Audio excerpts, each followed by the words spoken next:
Welcome to Tiger Granola Podcast. I am your host, Ronick, and today we have our guest on, Poddy. Thank you for coming on my show, and let's just jump into it, if we will.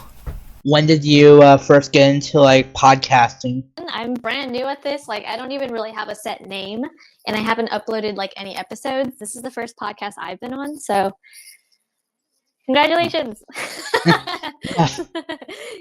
Well, it's great to have you. So I guess unless there's anything you wanted to ask me before we start, let's get into the questions. Yeah, you can go ahead and I've seen a few podcasts, of course, like the one that you was Soft White Underbelly. That one's a little more specified on what they ask, but I kind of just like to have a conversation flow. I like hearing about you too. So that being said, let's start. Have you tell me what was it like growing up? You said that you had some problems with your family. Yeah, for sure. So I grew up in a ethnic family. It's actually in Southern California, so I wasn't an anomaly. A lot of ethnic families exist in communities, so it was actually very surprising to actually transition to a non-ethnic community in college. So I grew up pretty blended in to where I lived. I have an older sister. She's a year older than me, and she's smaller than me. She's 5 inches shorter than me. She's 4'11". So it's kind of funny growing up with an older sister smaller than you who bullies you too. You said that you went through the loss of your mom. Could you talk about that a little bit? Yeah. Where do I start? So I was 16 when she was diagnosed with I'm going to call it ALS just because it's so similar to that, and not a lot of people know the main one. Have you ever heard of Parkinson's? Is that where you can't control the twitchiness of your body or something? So basically, your body's neurological functions, your nerves, your muscles, all that shuts down. Parkinson's isn't always a terminal illness, meaning if you're diagnosed, you're going to die, basically. But Parkinson's, some variations of that can happen. What my mom had was, again, something very similar to Lou Gehrig's, and it was terminal. So I was 16. She sat me down and she said, hey, I have a terminal illness. The prognosis is between 8 to 12 years, more likely 10. And that's exactly what happened. She was sick until I was 26, and she died right at 10 years. So that was a huge bulk of my late teens to early adulthood. It was the sun of my life, right? We revolved around the sun. Everything revolved around that. You can imagine it's not just a broken wrist or a small disability. It's pretty severe. So everything revolved around that. And you can imagine as a 16-year-old, right, experiencing that while none of your friends are experiencing it was a really, really, really fucking difficult 10 years that I went through with that. And, when she died, I was all right, well, I'm free now in a sense, right? I can get on with my life, but that wasn't the case. I'm 29 now. It's been 3 years since she died, and I'm still very much figuring it out from where I started or left off. I'm sorry for your loss. Yeah, thanks. You and your sister, if I remember, you guys said that you kind of don't talk anymore. What was that like? Yeah, my sister is a year older than me, and it went really bad. Our personalities are so different. Do you have any siblings? No, I'm an only child, sadly. No, I don't say sadly. It's not always bad. There's pros and cons for sure. So I have an older sister, and we were crazy competitive growing up. We were very physically, I would say, abusive too. We got into some brawls. One time, she kicked me off the stairs, just by kicking my stomach, and I flew off the stairs, hit the wall, and I just couldn't breathe for the rest of the day. I mean, it was bad growing up. We really did fight like cats. I know it's people siblings fight, but did you guys hate each other, or was it just sibling stuff? I think it was definitely a sibling thing, because I see a lot of. I've been a babysitter for over a decade, and I've seen siblings fight like cats. But I would say it's. If I call a statistic on it, I would say 10% of siblings fight like that, and 90% aren't anywhere close. We were in the bad range of fighting, but we were also a year apart, so we were super close. If there was a show on, we'd be like, hey, come on, the show's on, or do you want a Gatorade? We were always hip to hip, because we were a year apart, so we were close in a sense, but we were also just so different personality wise. So we fought a lot. When did you start to kind of drift apart? It was actually when I went through depression when I was 11. I have a lot of things in my life to explain. Is this normal, just to kind of lay out an outline, to talk? It's your interview. You can do whatever you want. Yeah, for sure. I just skip over, start talking about like cars. So when I was 11, I went through some mental health things with depression, and we started to like really drift from there. And, she was 12, so she's not really mature or knowledgeable to understand depression. I didn't even know what I had. I just knew I was extremely sad. Starting from there, our relationship kind of dwindled more, and we just never got close after that. Talking about your depression, like, was it just your mom and like your parents, or like what was the whole, like, how did that kind of happen? This is another topic that branches out into a whole like circuit. Have you ever heard of like the gut and the mind connection? I am not. I'm sure you'll hear about it the more you like do podcasts and stuff. It's like a really big thing that people are finding, how if your stomach is unhealthy, it affects your mind. So people with food allergies or something wrong with their stomach, like bacteria especially, if that's imbalanced, it immediately affects your mental. When you have a bad stomach ache, it's one of the worst things you can have. Yeah, of course. Right. It's actually because there's so many nerves and like connections to the brain. It affects your mental more than like almost any part of your body. So if you break your foot, which I've done before, you're like, shh, that hurts. Like it sucks. When your stomach hurts, you feel almost emotional about it. Like it elicits an emotional response. And so what happened was I was allergic to gluten my whole life. Like I think I had celiac. And my stomach was always hurting. I had bad rashes, but I didn't realize it because I was a kid. And my parents were immigrants, so they're like, what the fuck is gluten? Like, it's food. So it was damaging my stomach lining my whole life. And then at 11, something stressful happened with friends. I started crying. And within a snap, I had severe depression, like day and night. So you're saying it was because you ate gluten and like your friends and all that kind of triggered it to come on? Over the first 11 years of my life, it damaged my gut.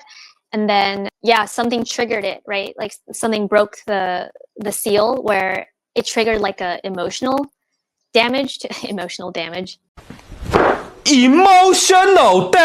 Were the mental issues kind of like a part of that? Or like, what do you mean by mental issues? Yeah, so something that I struggled with for a long time. And then I started to get better around the age of like 14.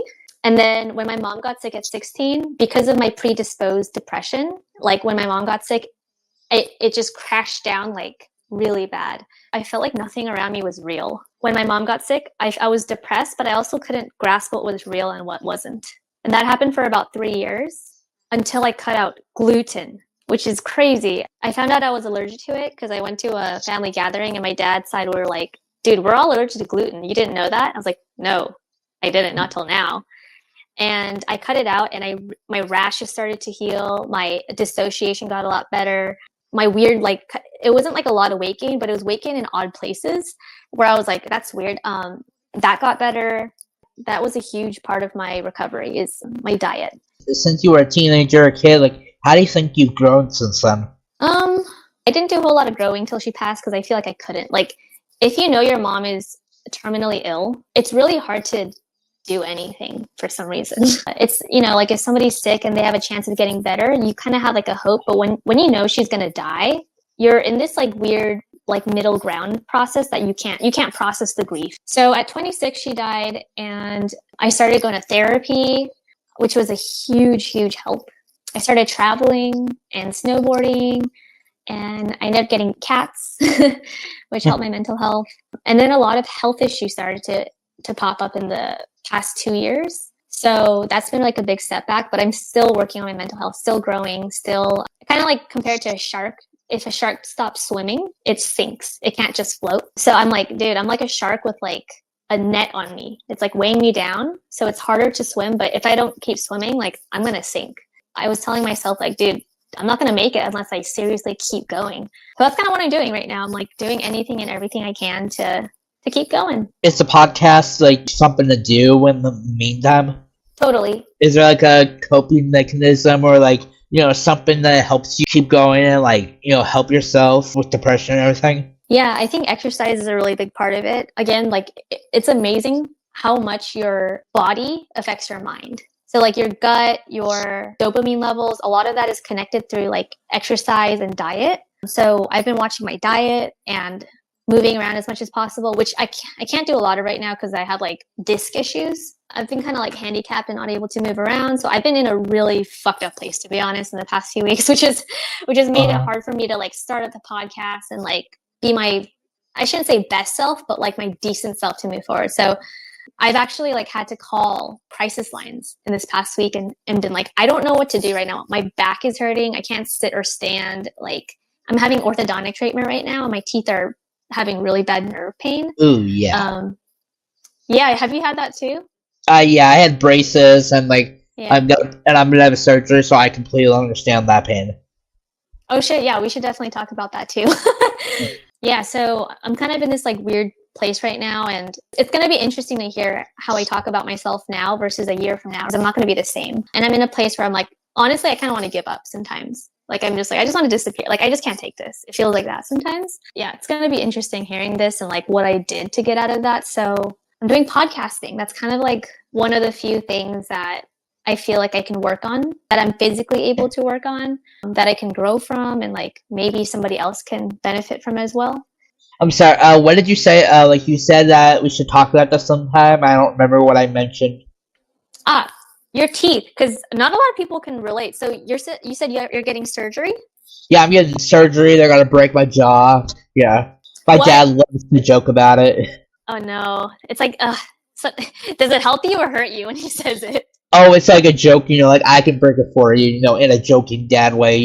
Yeah, there's a fine line between dad joke and like dad don't say that. Luckily, I don't take it seriously. It's not like a meme then. For sure, for sure. What's the diagnosis or like the specific problem with your jaw needing to be broken? I have an underbite, and so like I have braces right now. I think and I'm 17 so far. It's like in maybe a year and a half when I'm 19, they'll be like putting me like I think under anesthesia and like breaking my jaw. And so I don't know. We're still here. It was supposed to be this year, but then they moved it to 19, and it was a whole thing. So, yeah. Yeah, for sure. As long as you're not in like pain, right now. Not really. Not unless maybe one of the brackets break or like it's poking or whatever. Pain in the mouth is. I'm sure it'll go well. Technology today with your teeth, it's gonna be just fine. I have a question actually, because you're like I know I'm kind of like flipping the tables and asking you a lot of questions. No, but it's fine. I love this version. Yeah, for sure. Hell yeah. Okay, are you Gen Z because you're 17, or are you like? Yes, I'm a Gen Z. What up, guys? How's your day going? Just a note. It's me from the future. Ooh, from March of 2025. Or maybe some else. I don't give a fuck. Anyways, so basically, just to note, I was not lying. I am 18. I'm officially 18. This is just a way in the past interview. This is like a way interview that I did way back a year ago, probably. So, don't think I'm lying. Please don't cancel me for any reason. And have a good day. Right. What age is Gen Alpha, is it? I think if I had to guess, between 2010 to 24. Gen Beta apparently is about to be born. I was born in 2007. Damn, that's crazy. I was in 7th grade. Yeah. Wild. I don't know a lot of people your age, so I've babysat a lot of kids that are like obviously younger than you, and I have a lot of friends that are older. I don't know a lot of Gen Zs, and I find Gen Zs like I kind of love and hate you guys, to be honest. I don't blame you. Because it's kind of like the social media age, right? Like, because we were. Let me ask you first this. What do you think as a Gen Z? What are your views on millennials? Like, what do you find are the differences or things that you like and don't like? Well, considering like obviously since like I'm an only child, so like other than school, I don't really like go. I don't hang out with kids my own age other than maybe like friend or two. So like I mainly grew up around adults, but if you know what I mean. But also like my cousin, she is still like addicted to her phone, even though she's a millennial. In like the sense you would think of, but like if you get what I mean. Yeah. Well, I guess millennials are the ones that started the social media thing, 2000, I guess 8, actually with Facebook. I mean, Gen Zs are like the hyper, like everything social media, AI, like you can't take notes without AI, like that type of thing. I don't know if you notice this about other Gen Zs, but is it hard to socialize in person? Probably, like me and my friends, like when we do eat lunch, it's not like we're on our phone texting. Like that's not like that kind of stereotype. Amongst your friends, like do they call each other to talk? Because back in my day, Jesus Christ, back in my day, When I was like between 12 to 17, 18, we used landline phones. So like it would have like a cord and it'd be like connected to the house basically. I don't know how that works. And we'd be like, hey, it's for you. And then we would pick up and talk on the phone for an hour. And that was kind of how we socialized when we couldn't see each other. Do Gen Zs call each other and talk on the phone? I mean, like, because I grew up with a landline, so I can't say I never had one. I wouldn't say we don't, because like if I have to ask a question, like, hey, you want to hang out or something, like, sure, I'll maybe call them once in a while, but like, we mainly do text, yeah, probably. That's wild, because we used to have flip phones and there were limited texts, so it'd be like 10 to 30 texts. If you're a rich kid, you have unlimited. You know, it's like, whoa, they have unlimited. But if you're like a normal kid, you get between 10 to 20 texts, and you have to count them. I grew up with a flip phone. Did you really? Yeah. If you really want to know something, you will definitely get bullied in middle school if you have a flip phone. Anything other than an iPhone, you're gonna get bullied. I'm just gonna tell you that. Yeah, because if you don't have like a screen like an iPhone, it's like, what the fuck is that? Like you have a flip phone. Like it's funny to them. You kind of are an anomaly with like the whole technology and social media. What do you mean by that? An anomaly. You had a landline growing up and you had a flip phone in middle school. That's not common. Honestly, I kept losing phones, so maybe that's why, but my parents didn't let me actually have, like, a phone, like, until I was probably, like, 8th grade. Oh, that's still middle school. Yeah, that's reasonable. I would also give my kids a flip phone in 10 years if they were in, like, middle school. I'd be like, what else do you need it for? Do you have kids? Nah, I don't. But in the next, hopefully, 10 years or so, and they ask me for a phone, I'm like, yeah, you flip it open, call me. That's all you get. Yeah, but I noticed that a lot of Gen Zs don't like talking on the phone. It's kind of like weird for them to chat and hang out on the phone. Like kind of just like seeing each other in person. A lot of guys especially are gamers, so they socialize through gaming. And then I think about like how girl Gen Zs like socialize if they're not in person, right? Do they just text all day? Like how do you connect with your friends when you're not there? Because we used to call on the phone, and that was thrilling for me as a like teenager. I was like, yes, I get to talk on the phone, like it's so fun. And now they're like, ew. What state do you live in again? I don't know if it's technically the state, but like I live in Iowa. Dude, I think it's because I'm American, but I'm just like, where the heck is Iowa? I'm like, Where that thing where the corn cobs are? Yeah, a lot of cornfields. Well, I mean, stereotypically we do. Oh, okay, cool. What kind of job do you want to do? Probably something in the film career. That'd be, I guess, pretty hot in LA, right, or New York. Yeah, probably. Like I'm gonna stick with like since because I don't know if you're new around here, but the rent is booming in America. Oh yeah, no, I feel that. I'm in Southern California, so we have like the most ridiculous rent prices. But also our minimum wage and stuff is going up, so hopefully that helps out. Oh, dude, are you into politics at all? I'll listen. Are you happy about the turnout? I'll ask that first. I just want to know, who did you vote for? Wait, I asked you first.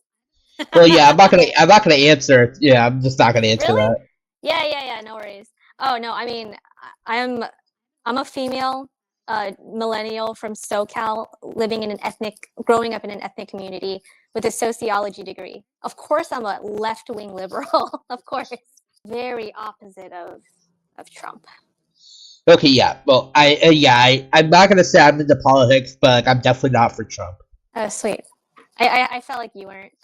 People who like listening to other people and their stories and are into film and learning to explore more generally aren't right-wing. Right-wing people are characterized often, you can tell, by kind of more like business-minded people that aren't into like deep research. And it's like, well, there you go. That's why they're right-wing. It's like, and people say don't bash on politics, but I'm like, I can't help it. I'm sorry. It's like just the way it is. Obviously, it's a part of the world, so I'm gonna pay attention, but like I'm not gonna talk about it if it's not needed. It is actually like good to get into it or like be aware of it from like a young age. Obviously, you don't have to get like knee deep into it because it gets kind of stressful. But if you do a little research on it, like you'd be surprised like how it can actually help you. in some ways through economics, through like understanding the social climate, audience, that kind of stuff is actually very much politics based. You should look a little into it, and like it might help you with your podcasting too. Because my saying is about politics is everything is politics. Every little bit. I mean, if you think about the politics of North Korea, right? It's scary, but there's nothing wrong with their air quality or their water or their land or their people. It's their politics that makes X, Y, and Z difficult for them. I went to Denmark and the weather is so shitty, you want to cry. Like it's raining, it snows. If there's sun out, people are like bowing to the sun god. Like the weather's terrible.